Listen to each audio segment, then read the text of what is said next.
And we are live. Good evening, everyone. Welcome to tonight's live discussion. And today's topic is the ways to improve interview process in IT industry. Thank you so much for finding some time this evening to join our live discussion. Please make sure to introduce yourselves in the comments. Let us know what you do and join our conversations with your comments and questions. So if you're new to my live show, I'm Yana Martins. I'm a video conference coach, and I've just started my journey as an IT recruiter. So as a result, I have started a new YouTube channel dedicated to IT career in Australia. So tonight we're going to talk about the ways to improve the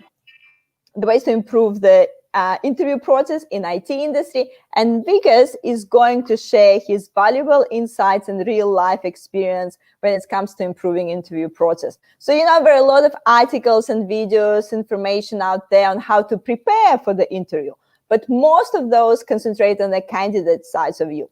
But we all know that preparation needs to happen on both sides of the interview.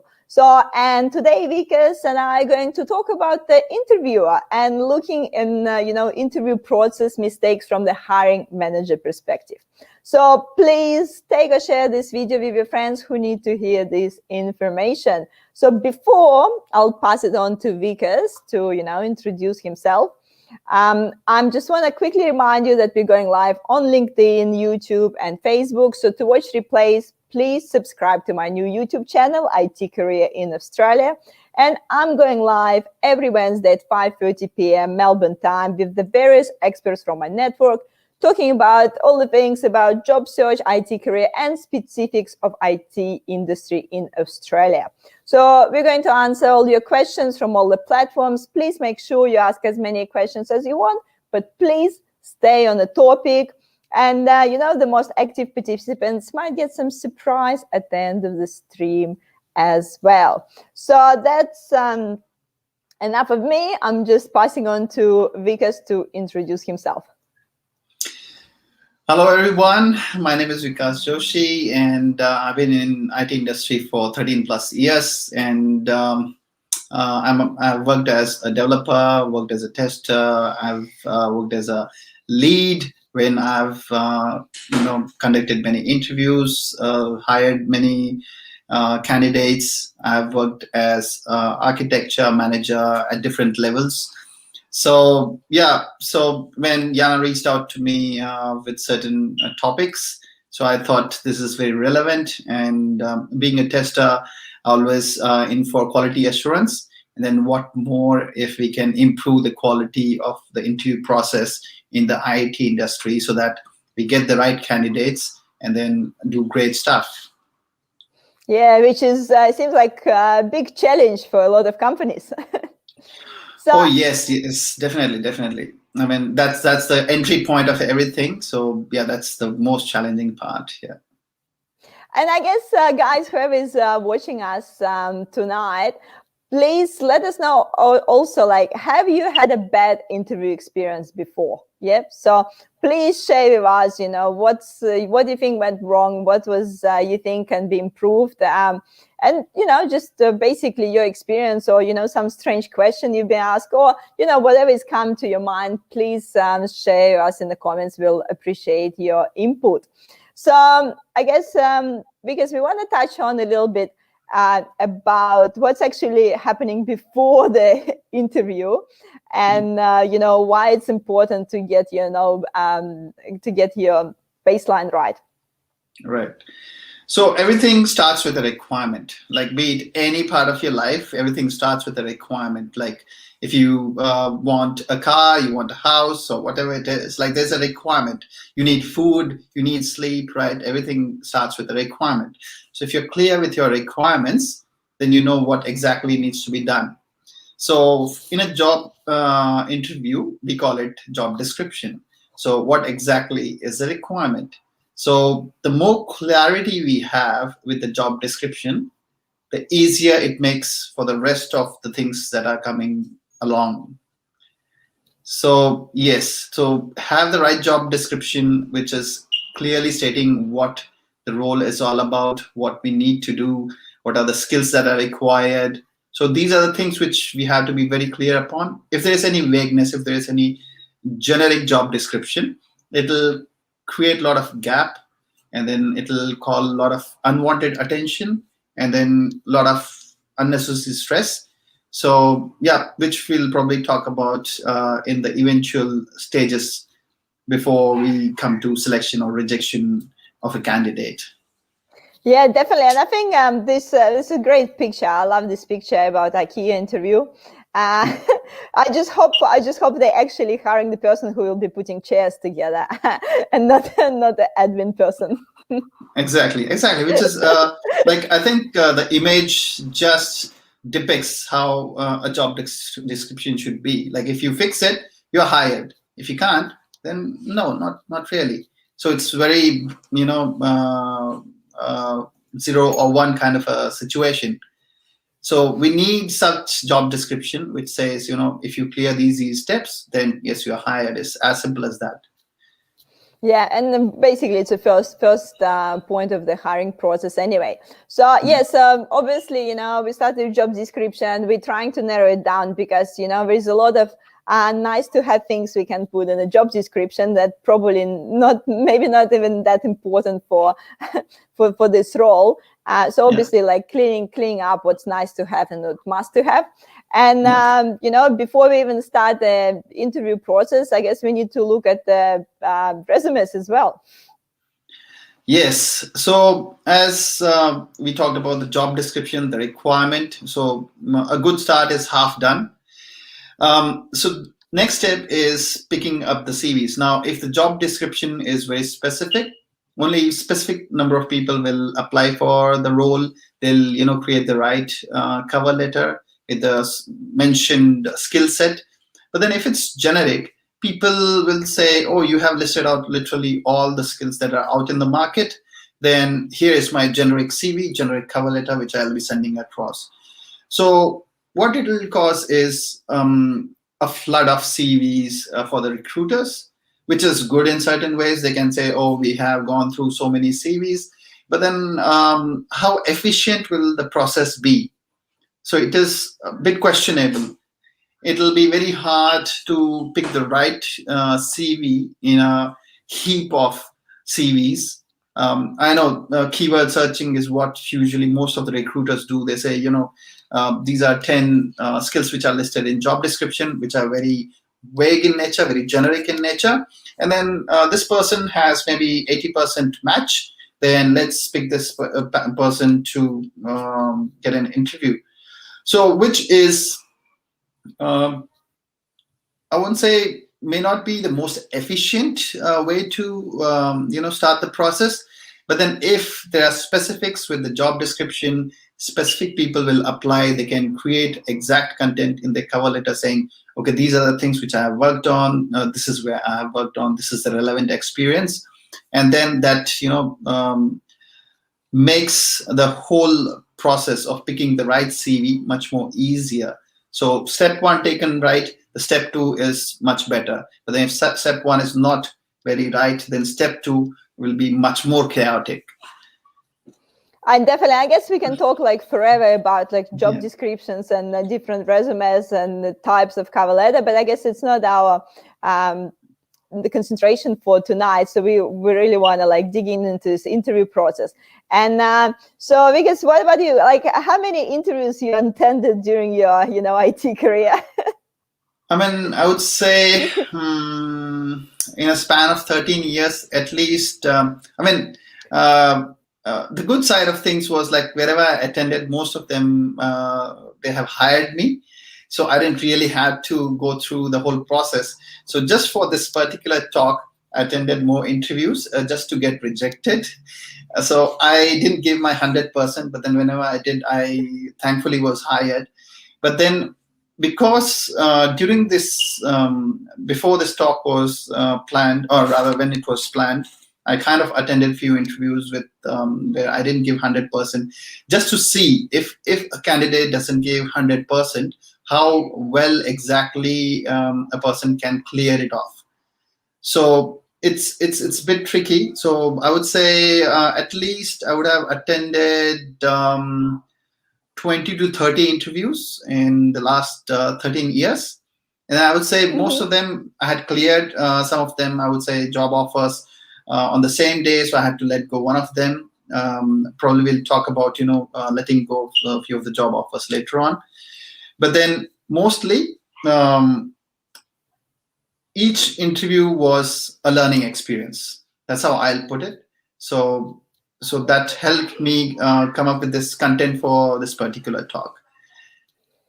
And I guess, the usually the hard question when someone, doing the interview, how they decide, what sort of questions to ask, and if they're going to hire the person because of they need to dig into particular technical skills, or they actually like the person and some sort of, some type of personality, and really looking for some soft skills as well. So that's, I guess, a big question for IT industry most of the time. Absolutely. So eventually it narrows down to two things. One is attitude and one is aptitude. When I say aptitude, it's all the technical skills that the particular job requires. And then attitude is all about, okay, if there's a new situation that is imposed at the candidate, how he or she will respond to that. Because every project is different, every team is different, every organization is different. And then there can be individual, situations within the team itself. So how exactly an individual is going to, tackle those things. Now, aptitude is something which can be present in the CV. You can say, I have worked in, Java, C# in such an organization, which is fine, which is easy to assess to a certain extent. But then how exactly is one going to assess the attitude? And then somewhere I feel all the interview process is focused on getting the attitude right. So even if their technical skills, many candidates get rejected because of wrong attitude. Because, when I say wrong, it may not be suitable for that particular team. Like if there's a new technology that has to be learned and the candidate is not ready for that, then most likely the candidate will be rejected, even though that person has necessary skills. And also, how exactly is a person a good team member, more communicative, like what are their soft skills? And then are they, if their content is presentable, can they articulate their ideas in the right way? So these are much more valued during the interview than the aptitude itself, because now we are in internet age, right? So, most of the code will be out there. Most of the content will be out there. So it will be like, how exactly do you get that content, maybe modify it to a certain extent, and then eventually, make it work within your team or within your organization. So that's the way we are working mostly in the industry now. So if we have the right attitude, I would say the aptitude takes slightly a back seat. So, that makes it things more, easier for the interview panel to pick the right candidate. So as a hiring manager, have you made mistakes by hiring people, by attitude? Oh yes, of course, definitely. There was a time when I was on a hiring drive, what we call, where we'll have one position, but then there'll be 60 applicants. So what do we do? How do we filter out people? So the easiest way is create a technical test. So in that technical test, I look at each individual answers and then say, okay, half of them are rejected. So out of 60, 30 are left. In 30, like I call them up and then ask why they answered this way. And then maybe another half gone. So only 25% left out. And then this is something I may talk about on a negative aspect of my experience, where I eventually narrowed down to one single CV. I was like, what, I've already interviewed like 60 odd people. Let me hire this person because this is the last candidate. And I don't want to let go of this whole exercise as a waste. So we hired that person, and then a little bit of background check was done for that candidate. seems like that was not a genuine CV. So we had to let go of that candidate as well. So the emphasis that I'm trying to give here is, don't make interview such a intricate process where you're filtering out all the good candidates. Be open, be mindful that people are taking time off their regular day-to-day work to apply for that role. So take that into consideration and then evaluate whether that person will be fit or not.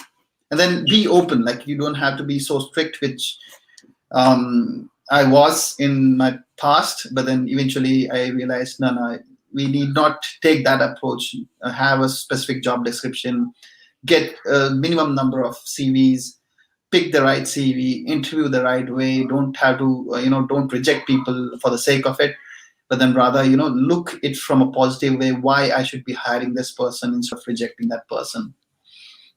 And I guess from the interview perspective as well, from your experience, who should actually interview people? Is it better to do one-on-one interview or panel interview? And actually, guys, whoever is listening to our live stream tonight, or if you're watching the replay, I'm actually curious to know from your point of view as well. What do you prefer? Are you more comfortable than with the panel interview? Then you have a few people to talk with, or you're more comfortable having a one-on-one interview with the hiring manager? So please let us know as well. And so back to you, Vikas. What's your opinion on who actually need to be in the panel? Is it better to do one-on-one or panel interview? Yeah, that's a very good question, Yana. And that's where the bottleneck of the whole interview process is. Now, there have been many cases where I've been hired in a team, but then the people who had interviewed me were on a different team. Now, when I joined this team, I realized, oh my God, this is not what I had signed up for. So we don't want such kind of a situation. And then even the team I am on, and they don't want to feel that, oh my God, we didn't even interview this guy and then he's working with us. So it's more about creating the connect. So the interview panel needs to be someone or a group of people who are the real stakeholders and who will be closely working with this particular candidate. And whether it should be group of people or an individual one-on-one, again, it depends, because if the candidate has to work with multiple people, then preferably they all should interview that candidate in one go. Now, the advantage of this over one-on-one is, in one-on-one, say, there have been times when I have cleared 5 rounds or maybe 6 rounds, maybe much more than that. Like morning I started, each person is interviewing one by one. And then say around late night, they say, you know what, you don't have this particular skill. And I'm like, what? Like, if that was the case, you should have rejected me in the first go, right? Like, why did you waste my time? Why did you waste your time? And then unnecessary time and effort has gone into this. So we have to make this whole process efficient. So I know it may not be easy to bring all the stakeholders together to interview, but then try your best, bring all the stakeholders together, get them, and then make them interview the candidate in one go. Now, few candidates are not very comfortable discussing or handling multiple questions from multiple people, which is okay. And this is where the skill of the interview panel comes into picture. They have to really make the candidate feel comfortable, not overwhelm that person, and ask the question. And once the interview is over, the interview panel should again sit together after the interview and discuss what they think about the interview or the candidate. This way they can retrospect, okay, because in one-on-one, one person may say this is good, another person may say bad, but then here they can cross-question each other, saying this is what I see the positives and negatives of the candidate, while the second one say, oh, what you think is negative is what I think is positive, and then they can come to a consensus. So this is much more advised way of creating interview panel rather than multiple stages and then a candidate going through multiple stages. So I'll give you my own example where I was interviewed 5-6 rounds, and then they called me again next day, another 4-5 rounds. Like it was quite extensive. And then in the end, they didn't even let me know what happened. And then after 3 months, they said, you know what, we liked your profile, please come back. I'm like, okay, fine, you have already interviewed, and I'm happy to join you. But then they again started the same process. I'm like, what? I mean, by now you would be know much more than what my parents know about my work. So, I mean, and then they called me another day. I'm like, no, there's no way I'm going to come back. And then I just randomly threw a number saying, you know what, I'm asking for this big package. Are you okay to pay me? And then thankfully they said, yes, they'll pay you whatever you ask for. I'm like, oh, wow, that's great. But then I'm really so annoyed by your interview process. I don't think I want to continue in your organization. So these are the things which can bother a candidate. Now, again, as I said, having multiple people on an interview panel has its own pluses, but then they have to make sure the candidate feels comfortable, and then candidates can have their own say. Like few candidates may be good with one-on-one, because as I said, it can create some kind of a communication gap, so which nobody can probably assess. So these are the things, helps fill up that gap and make this interview panel, which could be a bottleneck, bit more open platform for discussion. Yeah, 100%. And also, I guess, saving the time for everyone as well, because, there is maybe expectations the candidate can, meet this person and this person, but, we're all time poor as well. And, especially in today's market, good candidates go really quick. So, if the interview process keep dragging and you need to talk with someone else and talk with someone else, and unfortunately, often the hiring manager could be really busy as well and can't really find the time to meet the candidates, and the bottleneck just became narrower and narrower. So and then, as you said, and then like only a few weeks later, this manager available for the chat, and the whole process is just dragging for too long, where people can receive the offers from different companies at the same time. Exactly. Like time is money. So the lesser number of rounds, the better it is. So the quicker, because everything is about speed nowadays. So the quicker we are in decision making, the better it is. Yeah. Yep. And I guess also when you're talking multiple people, you don't even remember what you said to each of the person. Exactly. So true. And then see it from a candidate's point of view, that person may be attending multiple interviews and within multiple organizations.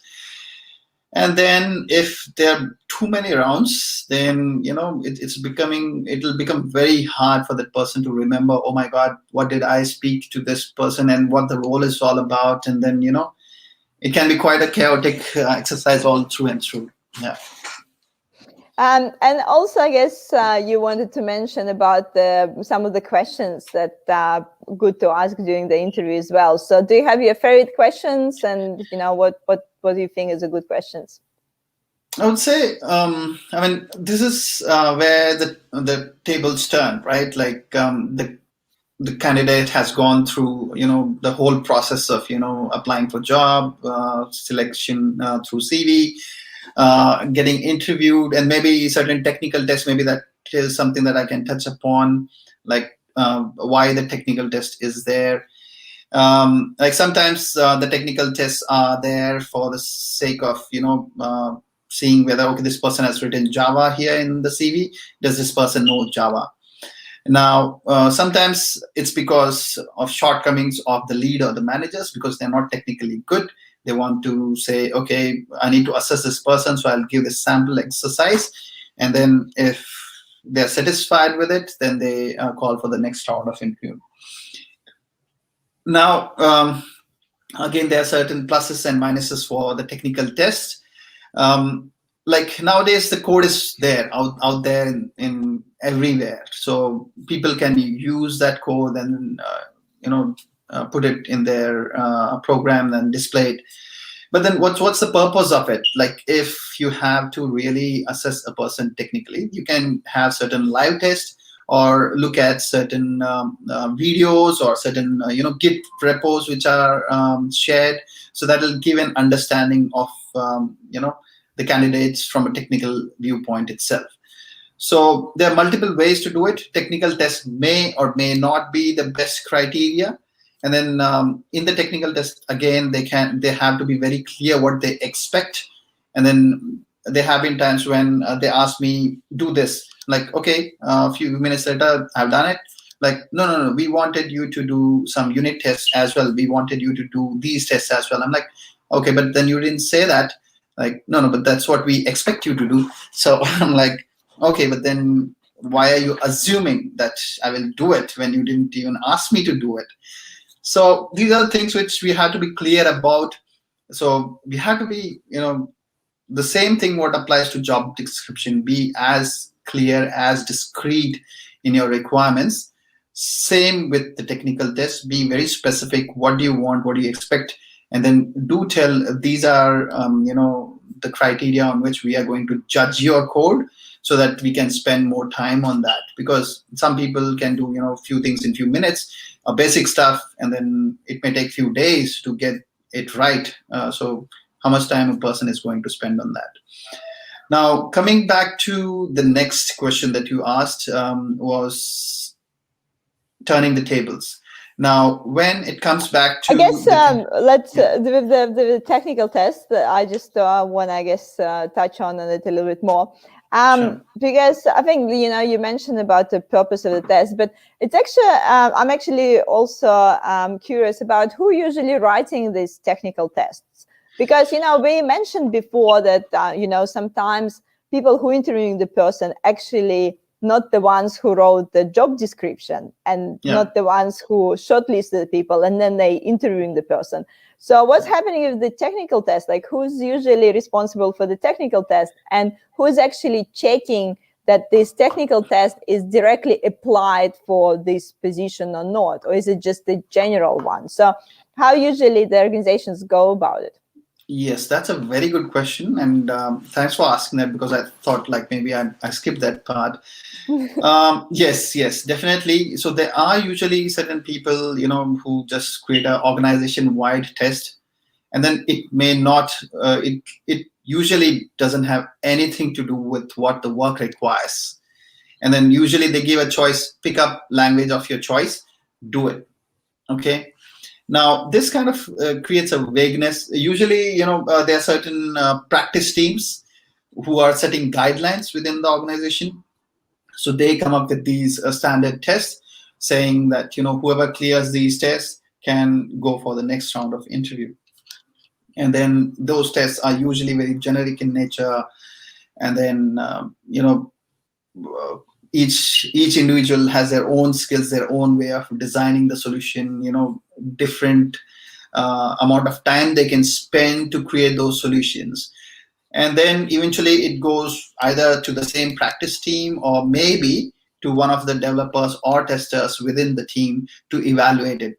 Now, how well they evaluate it is again questionable at times, but then hoping that they approve the code, which may not always be the case, because each individual thinks differently, and then that code may work fine, in a project, but then when it comes to assessment, they may assess it on multiple, coding standards, be it from a design implementation point of view, and then eventually say, okay, this person has not followed these standards, so we'll reject this candidate.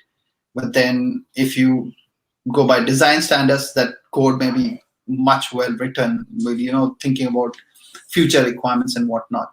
So again, who writes the test and whether the test really narrows down the right candidate is very questionable. And then even if the person has done well in the test, will that person do well in the role is again something, debatable. So yeah, that's my take for the technical test. I guess the technical test works well when you have a lot of candidates and you just need to filter quickly. I mean, From my past experience, not really. No, okay. Not really, because I have rejected many people based on their technical skills, and then I have sometimes hired few people just because they did well in technical tests, and then I realized, oh my God, they are not really good with certain things when it comes to project work.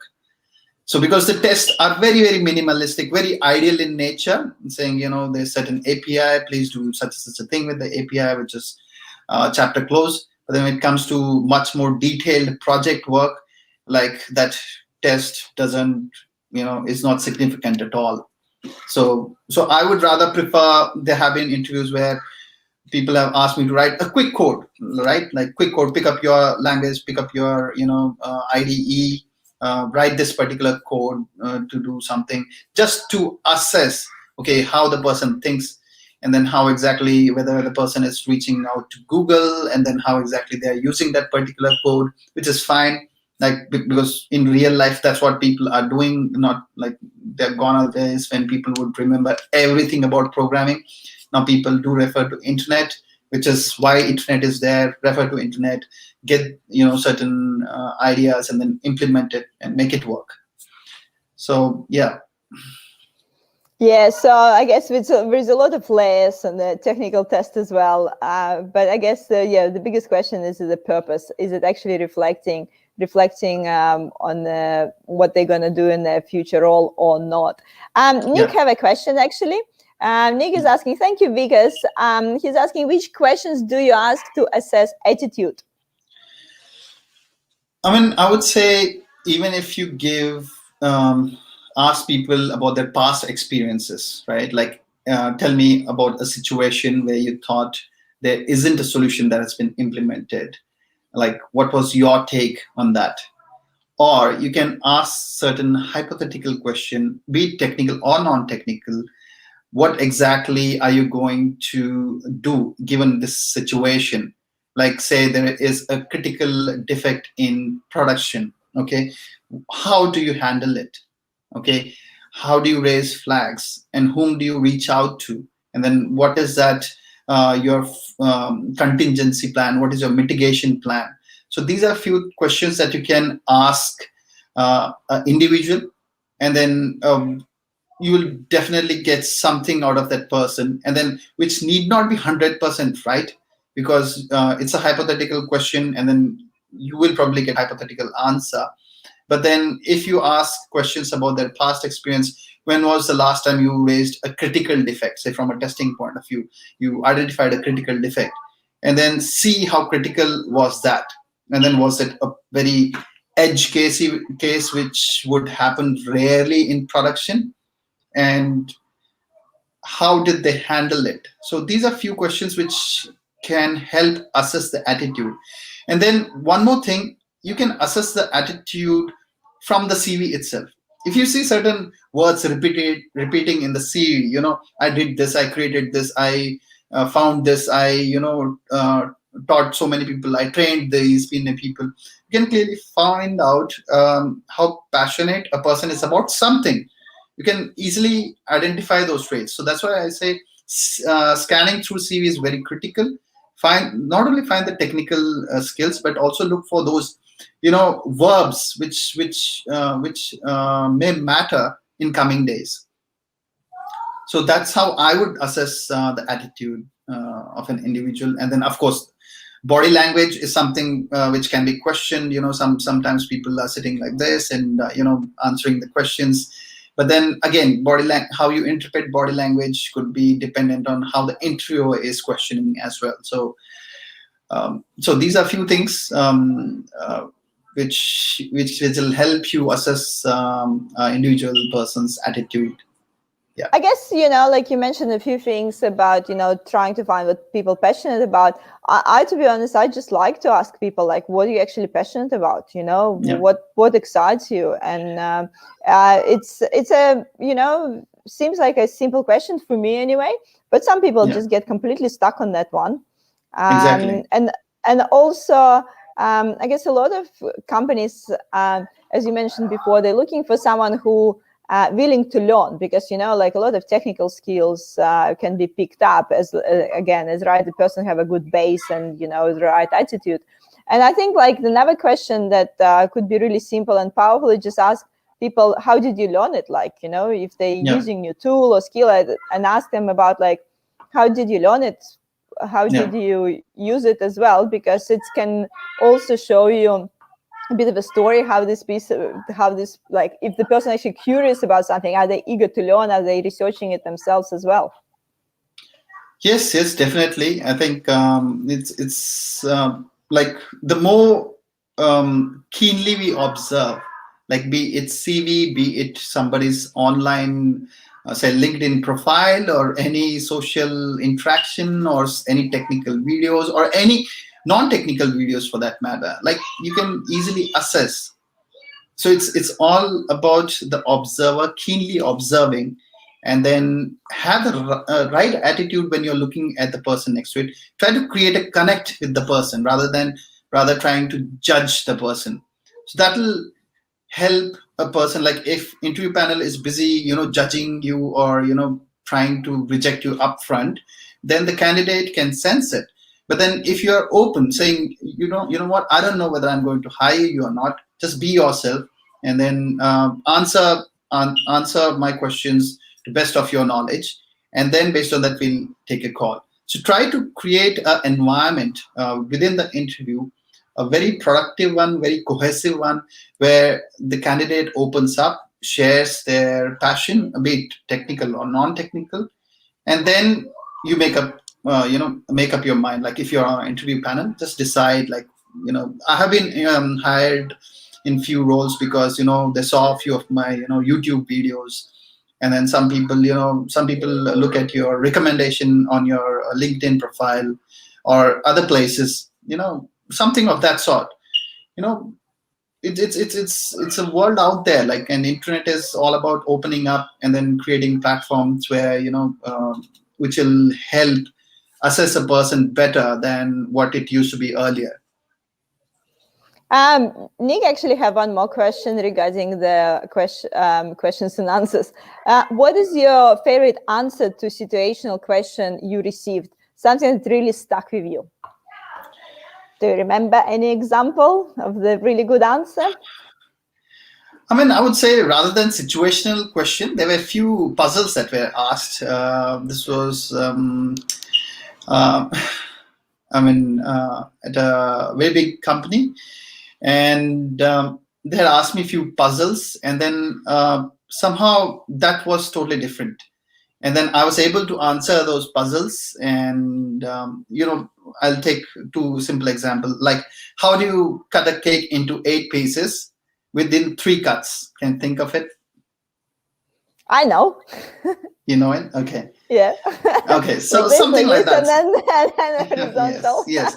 So see, that's a wonderful question, right? Like within and many people couldn't answer that.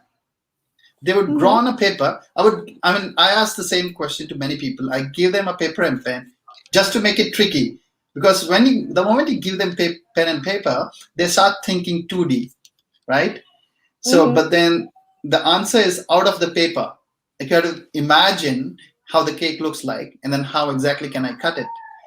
And then, there are a few more questions about, speed of a train, a bird flying in between. The speed of the train is this much. They're coming towards each other. The bird is traveling at this speed. So they want to see, and then it's more of a physics question rather than anything else. But then that will help the interview panel to assess, okay, what is your thought process? Like, it need not be a programming test at all. It can be, these questions, these puzzles will help you. How does a person perceive these solutions when given a question? So the cake question, I would say 90% of the times people didn't answer that correctly. They tried it, they give up. They say, I can make it 4, but then not 3 or not 8 or whatever. So something of that sort. So these are very situation questions, so which we have to think out of the box. And if the candidates answers it, maybe they wouldn't have done some certain technical stuff. But then if they get this right, I would say yes, you are into our team. So yeah. Yeah, but I guess it's also the point is it's to see how people react if they don't know the answer as well, because person who don't know the answer, some of the person will like start, really worried about it and, freaking out. And some people will be like honestly saying like, look, it's something that I'm not sure, or like, let me Google it. Yes. So it's all about how the person actually handling the situation as well.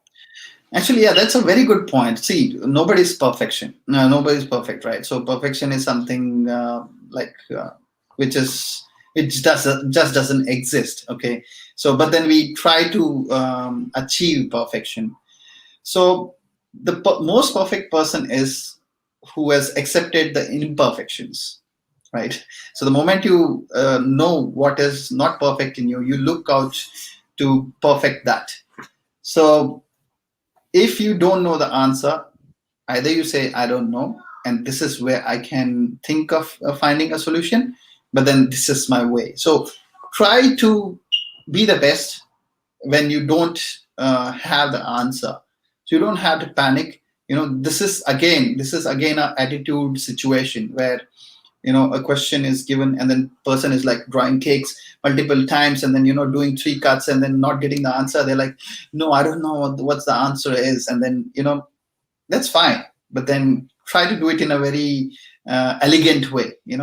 Nobody is perfect in this world, and then no interview is perfect. So with all the imperfection, accept it, and then try to be your best. That's it. And like most of the time we're working in a team. You don't want to have a team member who pretending that they know the answer where they actually don't know the answer. You do want to have a team member who can actually clear state, look, I don't know the answer. Yes. Can you help me with this? Because that's asking for help is an important skill too. So obviously it depends of the situation and stuff. But, if people trying, not to ask for help just because they feel uncomfortable, that can create some situation that could be not that beneficial for the whole team. Absolutely true. Absolutely true. Like I have been asked certain question, like you have put this in your CV. Are you well versed in this? I'm like, I won't say I'm well versed, but then I have used this technology with help of my other team members, be it developers or DevOps team, to implement the solution because they are the subject matter expert. So I reach out to them to create this solution. But then at least I have an idea how this whole thing works, and then I know whom to reach out to get this solution up and working. So I'm not saying I'm a perfect person, but then I know me along with the other team members, we can make a perfect team if the need be. Definitely. Julio saying, great discussion. How important is it for the person to articulate their answer? Thank you, Julio. So, Vikas, we kind of need to, start wrapping up our today's discussion. We already at the 43 minutes mark, but I guess, we want to also finish on the point that you already touched on a little bit, but I think it's quite important for people who running interview to realize that, what is selections and what is rejections. Because I guess you already mentioned it's all about the attitude, you interviewing person, not just because you're trying to find, the reason to reject them. Yes. You're actually trying to select the person, the best person for the role. Yes. So it's all about the positive mindset, be it for the candidate or for the interview panel. So it has to start right, as we said, from the right job description to creating the right interview panel, asking the right question, and then and then eventually picking the right candidate. So from my viewpoint, if everything is done right, like interview is all about, okay, I have the right job description, you have the right CV, and then looks like you are fitting my bill, and then all I'm going to ask you is what will you do if you join the team. So it's as straightforward as that. But then because everything is not perfect, there'll be discrepancies, there'll be gaps in the job description, and then there'll be a mismatch in CV and JD. the interview panel may not be perfect. There may be multiple stages, and then there may be certain technical tests which may go wrong, and then eventually that may lead to rejection of a candidate, in which case it's not rejection of the candidate per se, but then it's more to do with a gap in the whole interview process. So the right interview would be just get everything right, and then just when you meet the candidate, you're just saying we liked your CV, and then we have seen your profile, and then maybe I have few questions here and there, but then it's more to do with like 90% of the work is done. You're selected 90%, 10% is what I want to see, how good you are with your communication skills and other stuff, and that's it. So that's how I see it. And then from a selection point of view, also very important is the remuneration, in a sense that sometimes a person is upfront asks how much do you want in your paycheck, right? And then if in the end they say no, we can't pay you that much, then you're like, the whole process is gone for a toss. Because whether we like it or not, people definitely look for good work environment, good teams, good project learning and whatnot. But then in the end, the money is that which matters. So saying somebody in the end of the interview saying that we can't pay you what you're asking for. I have been interviewed by very big companies where after 4-5 rounds of interview, final round, they say, you know what, we are happy with your profile, but then we can't pay you what you're asking for. Forget what you're asking for. We can't even pay you what you are on at the moment. I'm like, okay, then what are you going to give me? They're like, we'll give you the brand name. Okay, we have the brand in the world. I'm like, okay, fine, but then I didn't sign up for the brand. It's okay to get a brand if I get paid for it. It's an added advantage, but then not just for the sake of it. So these are the few things which we have to take into consideration. Set the right expectation, meet the expectation, like both from the organization point of view and from a candidate point of view, and then make the whole interview process a productive one, a efficient one. Definitely, Vikas, and I had it's like the main point that we all need to remember. It's a two-way street. It's it's not, and especially in the current market, it's definitely a two-way street because there is definitely lack of the candidates with particular skills as well, technical skills. So it's definitely a two-way street, and I think like if the organization will clearly know what they want, and the candidates will clearly know what sort of jobs they want, the life would be much easier for everyone. Yes, so true, so true. Like if things done right, like it'll be a win-win situation for everyone. So be it the employer, the employee, the recruiters in between. So if everything goes right, it'll be win-win situation for everyone. Yes, yeah, it will be ideal world of recruitment. Oh yes, yes. But then I think eventually we'll get there. Looking at the way machine learning is working, the way artificial intelligence is working, and then everything is going online. Like in near future, I won't be surprised if Google looks at my work, what all things I'm searching online, and then what are the email communication, and then eventually they send me a job offer saying, oh, I have seen you all do what all things you do, and then we really like you, and this is the pay amount that we are giving you based on your past, income, and then what expenses. Exactly, expenses, and then what all things that you can possibly look out for. So I think you just took the mortgage. Here we go. Here's your job offer. Yes, yeah. And there is no way you can reject this because this will cover all your expenses. So yeah. I guess next offer I will get, it will be like working in the surf shop or something. Yeah. Based on my Google search. Yes, definitely. This is going to happen. Like I won't be surprised when HR will be replaced by AIR. Like it'll be artificial intelligence resource management. So yeah. Yeah. So half of the work will be done. based on all the data available. Yeah, no, that's true. But I think it's a whole another discussion, because Yeah. that's definitely another, another discussion for another time. But just Definitely. before we finish up, guys, I just want to have a quick reminder that obviously I'm going live every Wednesday at 5:30 p.m.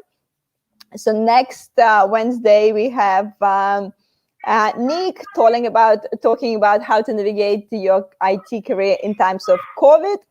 So actually, we'll see what will happen with COVID in Melbourne next weekend. Nick, it might be really timely next Wednesday, so fingers crossed. We'll see. And then weeks later, we will be talking with Johan about the ways a mentor can boost your career potential in IT. With Ankit, we will be talking about how to transition your career to DevOps engineer as well. And later with Michael, we'll be talking about how to build your career path from junior to senior developer. So quite specific topics coming up.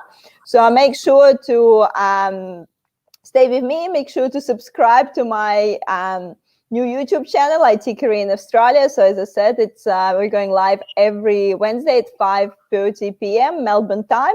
And I would love to see you all there with your questions. So, and Vikas, just to put you on the spot at the end of our live stream, can we please finish our live stream with your favorite inspirational quote? Okay.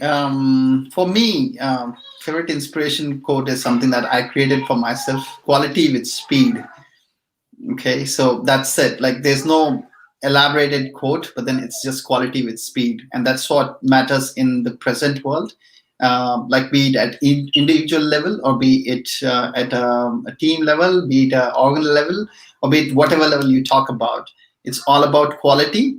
Whether you buy a piece of cloth, or be a fridge or a car or whatever it is, you look for quality. And then now it's also about speed. People are becoming impatient, so people want everything quickly. So it's all about quality and speed. And make sure, like, even the interview process, the purpose that I emphasize on this is make sure there is good quality and We process don't in compromise place. on the quality by Yes, increasing the speed. exactly. So they both go hand in hand, and that's the way the world is going about. So yeah. Perfect. Here we go. Don't compromise on quality and increasing the speed.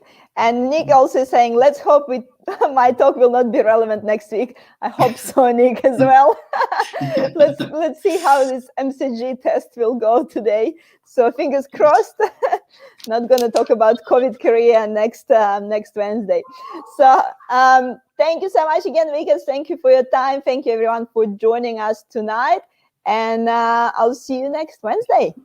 Thanks, Anna. Thank you so much. It was a great talk, and then I'm sure the lineup that you have for the future talks will definitely help. And I'll recommend all the viewers of this talk to please attend other talks that Yana has lined up. I'm sure that there'll be definitely some takeaway for you or your friends and colleagues. And sorry, because are you still running meetups? Oh, yes. I'm running a meetup called Software Test Automation Group. I'm not specified in the link, but then you can search Software Test Automation Groups tag, and then you'll find so many links. It's there on LinkedIn, it's there on meetup.com, it's there on Facebook. So wherever you want, you can just sign up. And then we have regular test automation related meetups on a monthly basis. Please feel free to join in. And then, yeah, we'll see you there. Perfect. Thank you so much, guys. Here's Vikas details as well on LinkedIn. So if you would like to connect, please feel free. And whatever questions we haven't answered today, I'm sure Vikas will be happy to connect with you and answer. And join the meetup group as well. Yes, awesome. Thank you, Jana. Thank you, Vikas. Thank you. See you all. Yeah. Bye.